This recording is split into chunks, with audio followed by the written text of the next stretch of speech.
You can't fix collaboration issues with software.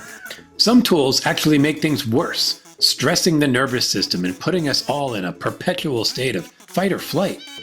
Others are so damn confusing, we pretend they don't exist until Stu from HR sends us a stern reminder email. Well, someone should tell Stu, and the rest of us, to step away from Outlook and have some actual conversations with people. That's the advice Mark Kenny would give. Mark is a speaker, author, and teamwork strategist, and today's guest on the DesuckifyWork Podcast. Mark believes collaboration gets better when we have the conversations we've been avoiding. When we create relationships with folks across the organization with no agenda. When we treat people like human beings, not obstacles or a means to an end. When we do all that, work sucks a whole lot less. We get more useful stuff done. We gain an edge on competitors who are still praying that Slack and Teams will save the day. And we unlock group intelligence to solve seemingly unsolvable challenges, like the group of 8 observatories around the world who came together to create a massive collective telescope to take the first picture ever of a black hole, an image no single telescope could ever capture. You don't need a telescope to observe Mark's wisdom during this conversation. If you enjoyed the episode, please like, share, rate, review, or subscribe to the podcast. Let the Desuckifying begin. Here's Mark.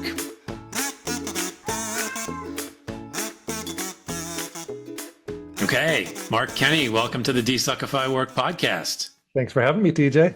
Yeah, thanks for coming on. I know we're going to explore some good stuff around collaboration and the silo mentality that shows up in companies. But before we dig into that too much, I'd love to hear a little bit about how you came to be doing this kind of work.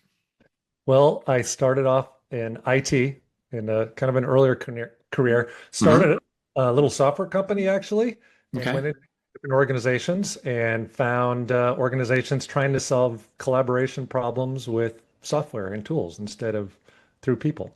A lot of kind of some misalignment and some things there that were going on. And so that started a journey to figure out how to help solve some of that, which was kind of a winding journey, but kind of leads to what I'm doing now, which is helping teams collaborate in ways they haven't before.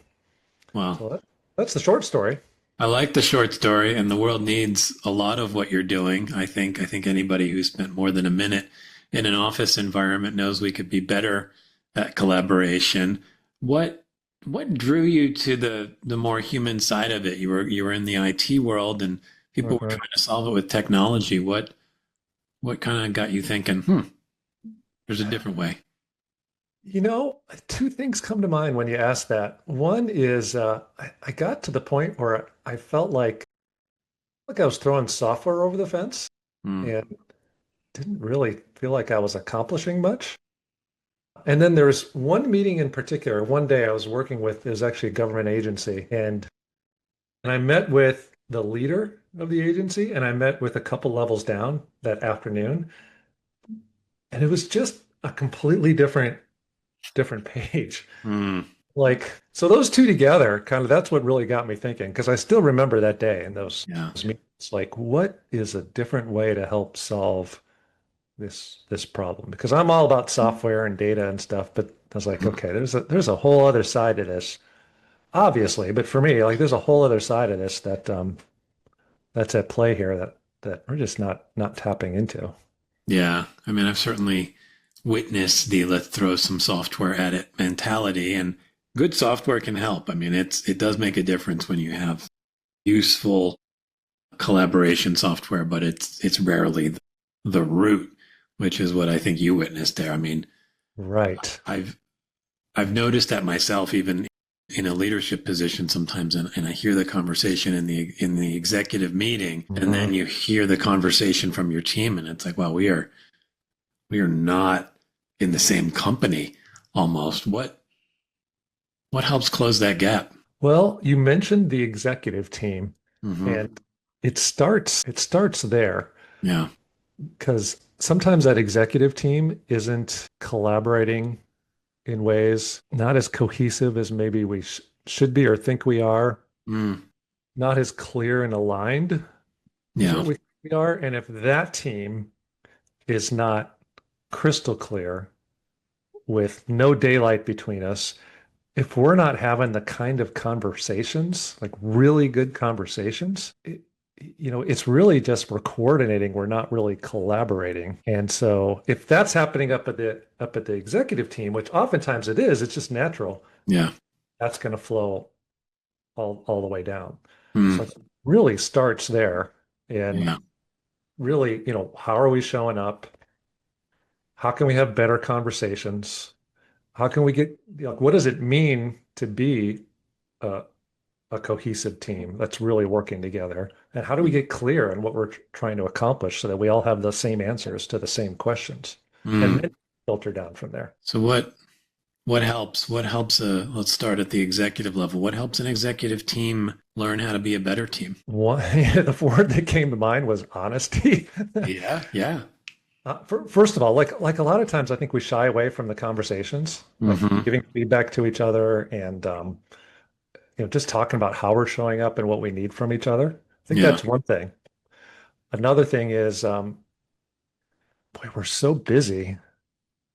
There's all this uncertainty, and it's so hard to take a step back and just take a step back and have some of these conversations. So I think that's part of it, is just taking a step back, not just to do like the normal strategic work, but like what is going on as a team. So a couple practical ways to do that is to have a process that you go through like an offsite retreat where there's those kind of conversations baked in, and even some assessments, because then you get it on paper. It's kind of black and white, like what are the behaviors showing up, and really the value of all that is to spark a different kind of conversation. The assessments are interesting, right? Because as I'm thinking back to some of my leadership team meetings back, when I was working at different ad agencies, you might be trying to have the hard conversation, but you're having it in a non-productive way often because you're not really seeing that person, and you're not really understanding kind of what drives them and what makes them tick. And sometimes an assessment or two can help you realize, they're showing up that way because they're wired a little differently from me. And so now, instead of having a sort of antagonistic hard conversation, you can have the productive one. What have you seen working with the assessments, and what tends to shift once people start to see who that other person across the table is? So what I've seen work is, I think there's two types of assessments. One is what you're talking about, which is like who we are. There's a couple different assessments related to that. One of my favorites recently is Working Genius. It really gets to how we do work and uncovers some of the turbulence that we may be experiencing, but there's others as well. So I think that's one. And again, I think it's more than the assessment. I think what you were alluding to, it's the conversation that sparks. Yeah. The other type of assessment is a team-based assessment. That is important for a group of people that really needs to work together as a team. Yeah. Getting it to the behaviors that really, like how are we showing up with trust? How are we talking to each other when we don't agree? So those types of things, and really getting at some behaviors that are showing up. Yeah, that's interesting. What is that? I mean, are there assessments that are out there that are like that, or is that something you end up kind of creating on your own? The one that I've used a lot is 5 Dysfunctions of a Team. Because it just gets to the heart of things, and it just works, and it starts the conversation about how we're showing up, and here are the team behaviors work on. Because then you get to the point where, okay, I'm individually working on these behaviors. And as a team, we're working on these 1 or 2 behaviors. And we keep on talking about, this is what we're working on, and how's that kind of continuous conversation. And that's where things start to change. Yeah. Are leaders or executives, are they coming to you recognizing they have a collaboration problem, or are they coming to you with a different problem and then collaboration becomes the solution? That is an interesting question. I've got to tick some things off in my brain. Mm, Sometimes it's a collaboration problem because sometimes it's I'm the leader up here. Like I'm thinking a couple agencies that I've yeah. been in contact with. Like it's we have these different offices and it's like we're siloed. We're not really working together as a team. Yeah. And we've done some team building things and we've maybe had a mantra like let's be one team, Hmm. which is kind of working, but like there's just something missing from a collaboration standpoint Okay. throughout the organization. That's one thing. Yeah. And then sometimes it's just to your point, I think you're right. Like it's not necessarily collaboration, or I don't know if I would call it that as the leader, but like just something's not right. Yeah. There's some tension. Maybe there's something overt that's just like I'm sick Hmm. of this, Yeah. or maybe it's just like we're drifting apart, and I'm not exactly sure Yeah. why. But does that kind of match what you've seen? It does. I mean, I'm thinking both in terms of my experience as a coach and then my experience, working in advertising. And I think sometimes the challenge is just this big, messy, like you said, it's something's not working, or it can show up as my team's not being as productive as I'd like them to be, and Uh-huh. I'm not sure why. Um, and then sometimes it is like you mentioned, I think the word drift. And this is more in my own experience working. It's things are going well, and then just sort of you wake up a couple months later and you go, what happened?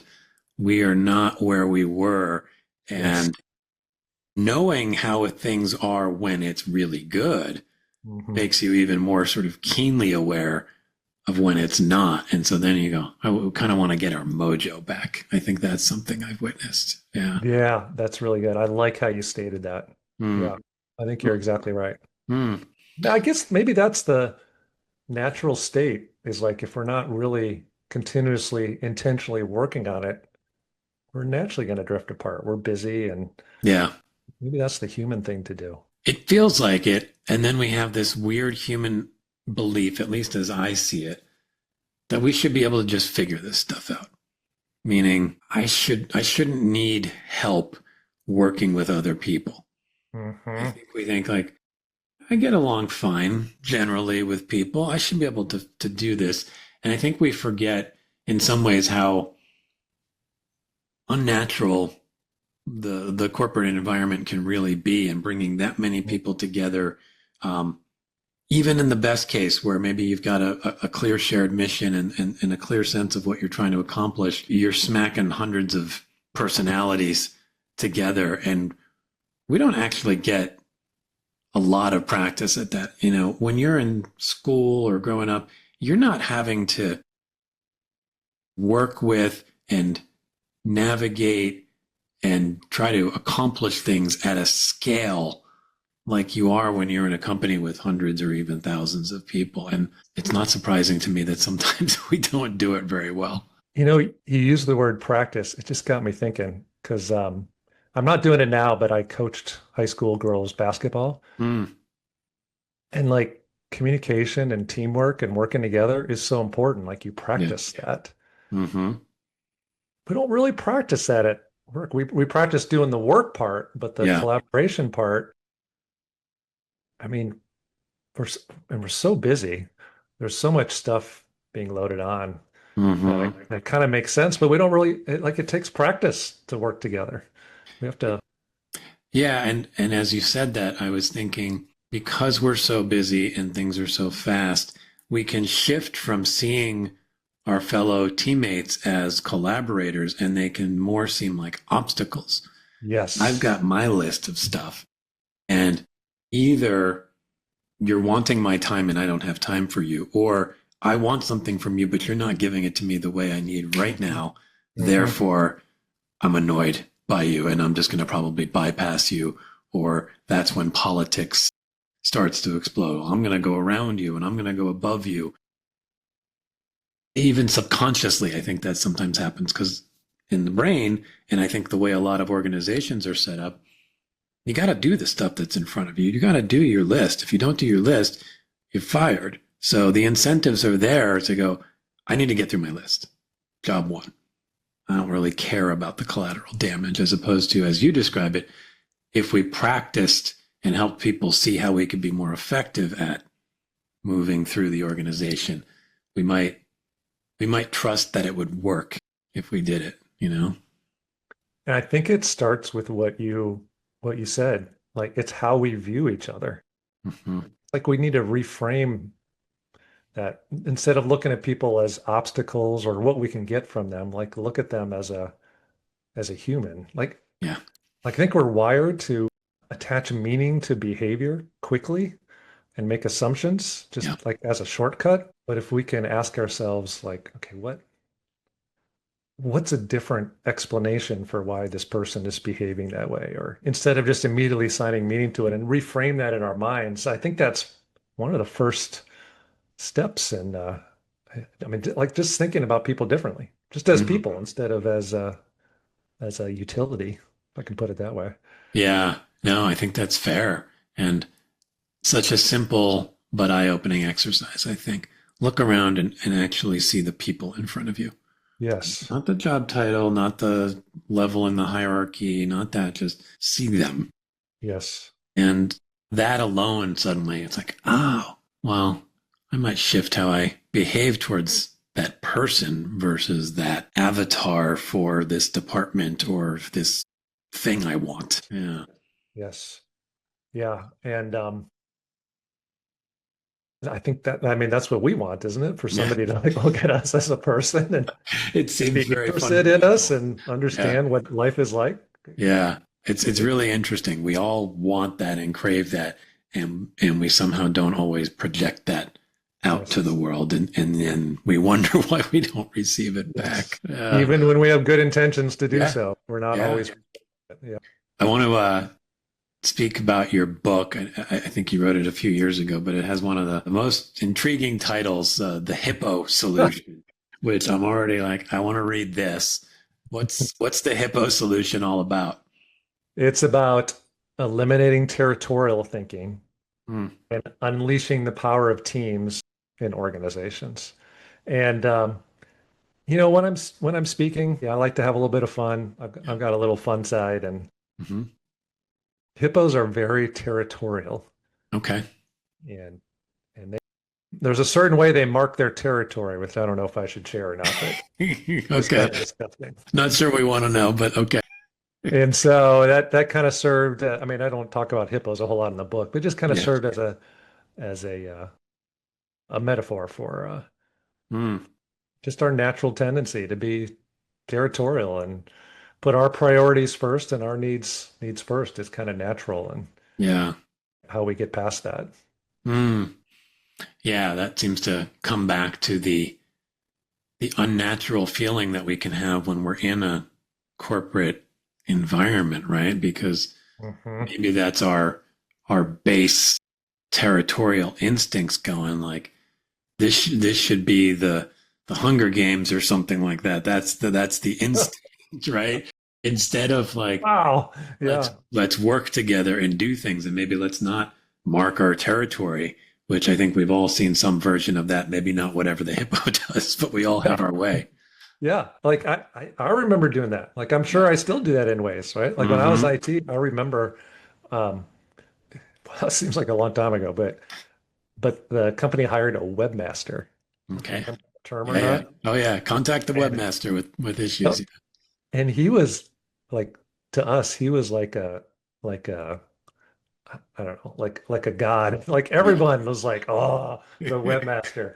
But he didn't work for our group. It was some other group that hired him. And Mm, there was like some, oh, man, some of that that oh really should yeah. be us. I mean, that's technology. Like it's just so easy for that to creep in. I remember Yeah. thinking along those lines. I mean, nobody told me to. Yeah. It really does feel like it's a base level instinct that comes out. I mean, in advertising agencies, you have, these different departments. I was in the creative department, and then there's the account services or client services team and the strategy team and production and project management. And for whatever reason, in an ad agency, the most common tension is between the creative and the account services team. There is just, you know, and not sure exactly why, but I think fundamentally the territorialism is around, on the creative side, it's all about the creative idea. That's what you're protecting. And on the account team side, it's all about providing great client service and meeting their needs. And those things do not always align, at least initially. Interesting. You know, and so there's this battle, and you really get heavy into assumptions about what that other team is thinking, and you don't feel like you have a shared goal. And that's something I want to speak to a little bit. How do you help folks see that, like, we're all pointing towards the same thing, or at least hopefully, and if not, maybe help direct them there. But how do you help open people's eyes to that? Well, two things come to mind. One is better conversations, like reconnecting us to what we share together. But also, I think, TJ, there's some work to be done to create the clarity and alignment that produces that. Like I'm not sure that everybody in different departments, and even on the executive team, or even on some executive teams, has the same answer to some of the same questions. Yeah. Why do we act? Why do we exist? Like what is, like, if everything else remained the same next few months, what's the biggest change we need to make that's going to have the biggest impact? Yeah. Like, what's most important right now? Like, what do we see as the vision for our future? So I do think I've found, I don't know, you can tell me what you found, is that sometimes we think we're on the same page, but we're really not. And so there's some work to do to come up with the same answers. First of all, up here, and then be constantly repeating that, bring other people into that. So, because I'm not sure we have the same vision without doing some work first. I agree. And I definitely have witnessed that both in my work previously and now as a coach. And what I wonder, because I've seen even executive teams where they won't always sort of admit it, even though you feel it. Meaning you can kind of hear in the way the conversation might be going amongst several folks in an executive team and go, yeah, they're not quite speaking the same language. But if you simply said, you know, you share the same vision, or what's the vision?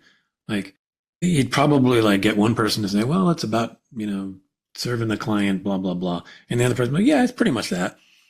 Like, how do you get underneath that? I mean, is it separating folks and giving them an opportunity to answer some questions individually? How can you get to what the real story is in each person's mind? You know, one simple way is just to take a question like that and have people write it out. Yeah. Like individually on their own. Yeah. And then have them read it out or post it up and see what's similar and what's different. And then again, now we can have a conversation. Yeah. About that. I can see how that'd be helpful. And then part of me wants to go even deeper. And I don't know what the answer is on this, but meaning over time, you kind of know what the company line is, right? We're here to do blah, blah, blah. Maybe it's on the wall somewhere and it's in your deck every all hands meeting, right? Yes. And then there's what I really want this company to be is this. I really like us to be focused more on this because that's where I see the opportunity, or I see a problem with how we're trying to do it. What helps us unearth that stuff? Separate the questions, first of all, because we try and put everything in the same question. Yeah. So Lencioni talks about this, like there are separate questions. Like, why are we even doing this? Why are we on the journey? Yeah. Oftentimes that's our mission. What are our values? How do we behave? What do we actually do? And then an important one is how we're going to succeed. Yeah. Like really coming up with like the 3 anchors that are going to anchor our success. And then what's most important right now. So it's like separating the answers to those I'm separating the questions is one of those, because now we're pinpointing this part of our strategy instead of trying to wordsmith some vision statement or something like that. Yeah. And the other thing that comes to mind is because I'll do this like when I'm facilitating like a strategic clarity or planning session or something Mhm. is like the answer's in the room. So like if we all share what we're thinking, maybe by writing down or it's Mhm. facilitated or whatever, Yeah. and go through that 3 times. I'm getting a little in the weeds, but like there's Yeah. something magical about talking about it and then writing down what we think the answer is again a second time, talking about Mm. it, getting to that Mhm. third level. And by Yeah. the third level, not necessarily there's going to be 100% agreement. We don't necessarily need that, but we really start to get at Yeah. some substance there. Yeah, that's interesting. It feels like there's probably some psychological phenomenon at play there. Maybe it's the simple act of continuing to voice stuff and get it out of our heads Yes. that we get more comfortable and start to reveal what's really true. Yeah. You kind of have to kind of unkink the line a little bit and spit out the gunk first, and then at some level, then all of a sudden the root stuff starts coming out because you've been able to spit that stuff out. I like the analogy of spitting the gunk out. Yeah. But yeah, and not worrying about wordsmithing it. Just Yeah. get it out.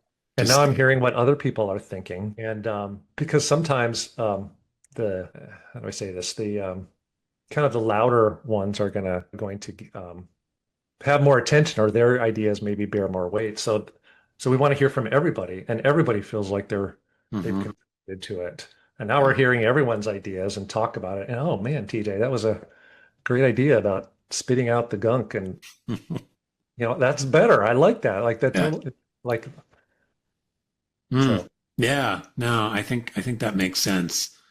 What what can we accomplish as a team or an organization when we sort of break down this siloed mentality and start really working together as human beings with a shared mission? Shoot, man, what a question. Like, what can't we accomplish? Well, maybe that's a corny answer. Um, I don't know. I think back to like maybe when we were kids and Mm. we were like on a sports team or something. It was just like fun. Hmm.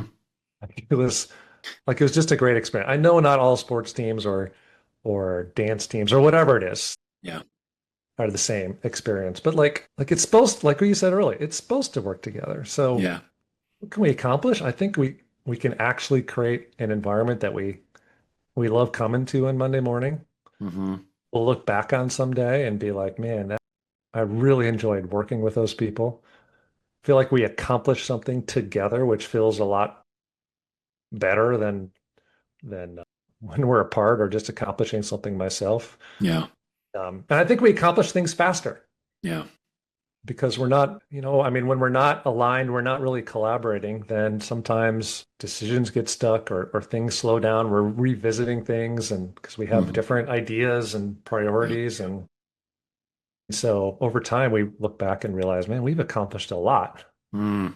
because we're aligned and collaborated. And that's an advantage. That's a competitive advantage right there. Yeah. I think sometimes we think the opposite, collaborate. I can do it faster on my own.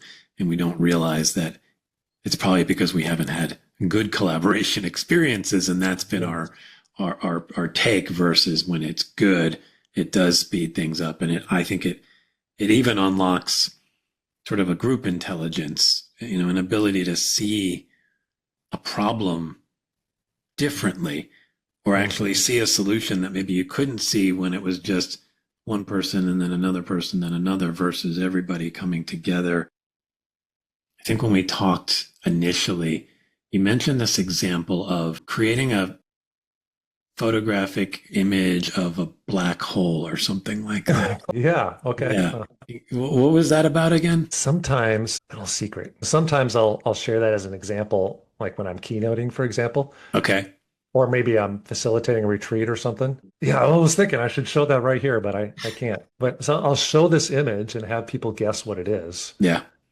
and people will come up with and nobody, not nobody, but most people don't know what it is. Well, Yeah. it's the first ever image of a black hole, Mm. and I just use like I always thought that we knew what a black hole looked like, and we had pictures of it because like I've seen the movies and the Yeah. old hole movie or Interstellar or something. Sure. But turns out like the closest black hole is so massive that it would take a telescope the diameter of the entire Earth to capture its image. Wow. It's crazy. Yeah. Like I never knew that before. Hmm. But back in 2019, I think it was, just this group of 8 observatories around the world collaborated together, took readings together, Mm. shared data together, and essentially created this Created massive that. telescope by working Mm. together. And I use that as an example of what it takes to collaborate and having this big goal that we can only accomplish together. Like we Yeah. can't, no one observatory could do it. Like Yeah. that's It's the a really, goal and the kind of thing we can aspire towards. yeah, it's a really beautiful and very clean example. It's like, okay, I can picture that already. I can picture these observatories around the world and all pointing at this thing that no one of them could capture. And each person, maybe initially at that observatory, was like, I can't make a telescope the size of this planet. That's ridiculous. And then it's only through the conversation with the others that suddenly the steam starts coming off the head, and you're like, that plus that. Yeah. And that's such a good feeling when you do that on any scale. I can only imagine what it felt like Yeah. to figure that one out. Yeah. Yeah. And to your point earlier, like, okay, now we got some different ideas like coming out. I'm thinking differently because Mm, like we're sharing these ideas. yeah. Same. Yeah.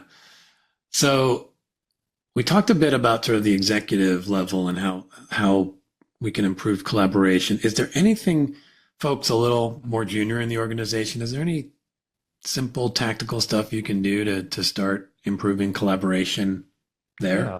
Yeah, I think so. You can, you can start on your team, first of all, Hmm. but also like what immediately comes to mind is like go start having better conversations. Hmm. A friend of mine, colleague of mine, Trevor, is writing a book on having better conversations. Yeah. Like that's the key to Hmm.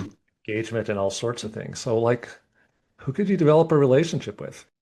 Who could you go and seek out, not to try and get something from them, but just to get to know them, Hmm. connect them? I think that's a great starting point. Yeah. Especially if you're, looking to grow in the organization, like how many people can you really get to know and connect Hmm. with and Yeah. understand like what's important to them? I think Mhm. that's one way to do it.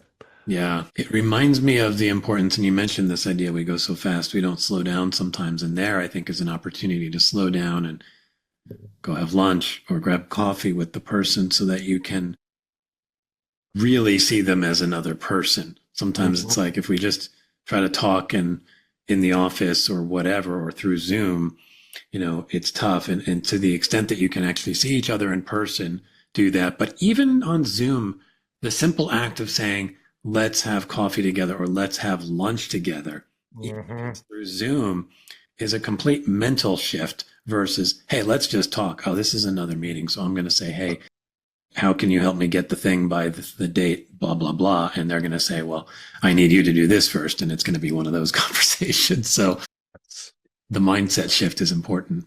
It is. Yeah. I love how you keep saying that. I think that's exactly right. There Yeah. was actually my brother-in-law worked for a company and they would have leader lunches. Like it was just Hmm. part of their culture. They would have lunch with other leaders just to establish those Ooh, relationships. I thought that was yeah. such a good idea. I Yes. thought of another practical way of I didn't come up with it, but somebody I was interviewing for the book talked about because sometimes you have like two teams Hmm.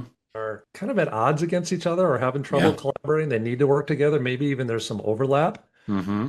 And what she does is pull a couple people from each team into like a joint team, and their job is to work out the issues between the two teams, get Mm. information sharing between the two teams. And she Ooh, says that works a whole lot better than like trying to reorganize yeah. like reorganization or something like that. So Ooh, that's intriguing to me because that's a practical idea.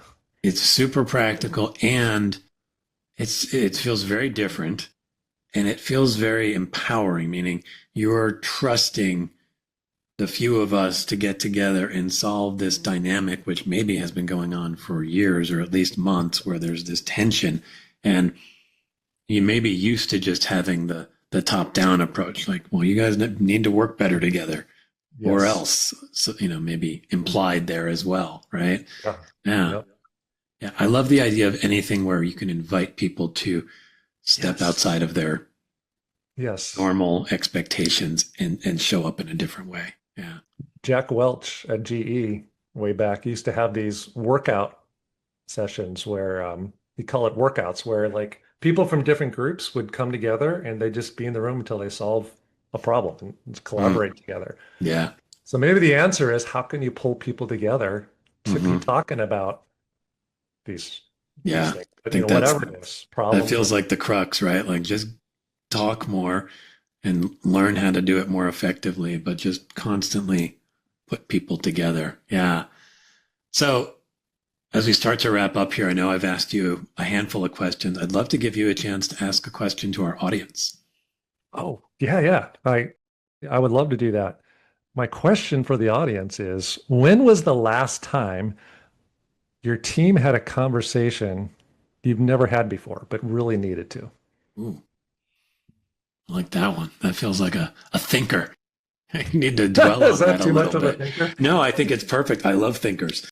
I like stuff that makes you have to really kind of dig deep and figure it out. So I will definitely share that with folks and see what they say. I know we've probably started to answer this question, but if you could wave a magic wand and fully desuckify the work world, what does that world look like?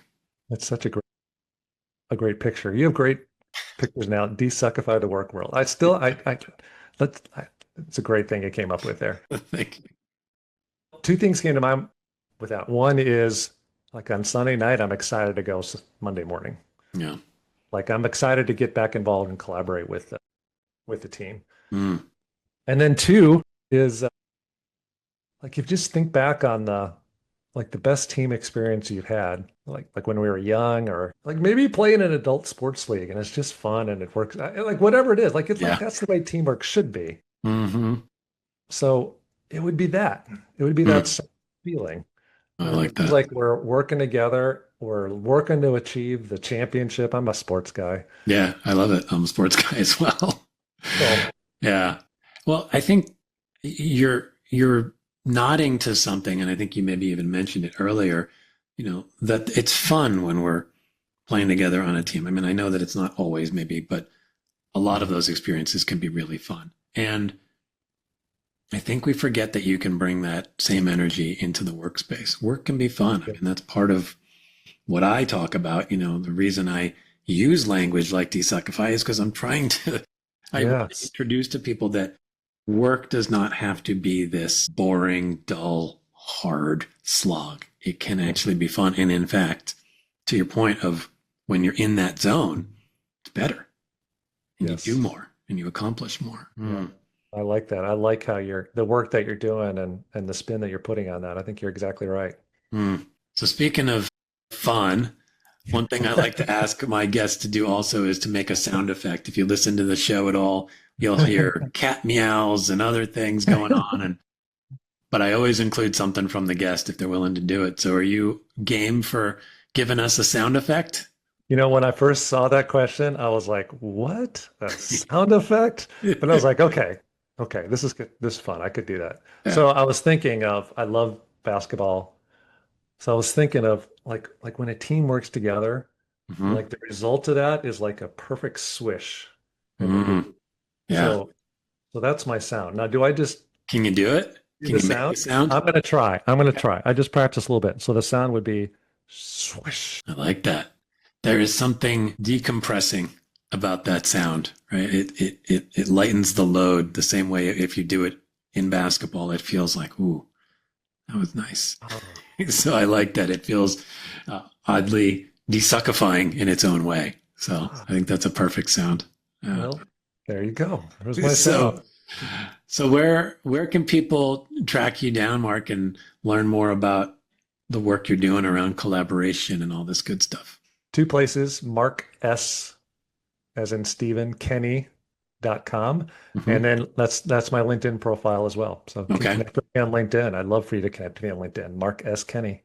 Awesome. Well, I will put all that in the show notes, and I encourage people to find you because you're doing really good, important stuff. And I think you just the way you convey it all. It's very inviting and it feels light in a way. Sometimes this kind of work can feel, not so light. So I appreciate that.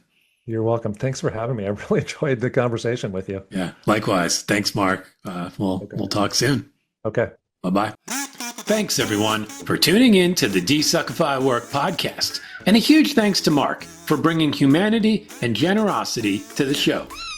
You can follow Mark on LinkedIn and check out his site at markskenny.com. If you enjoyed the conversation and would like to help your teams bring their absolute best to work, I invite you to schedule a free half-hour discovery session. Type meow in the calendar invite, and I'll also send you a free DesuckifyWork t-shirt. Bye, everyone.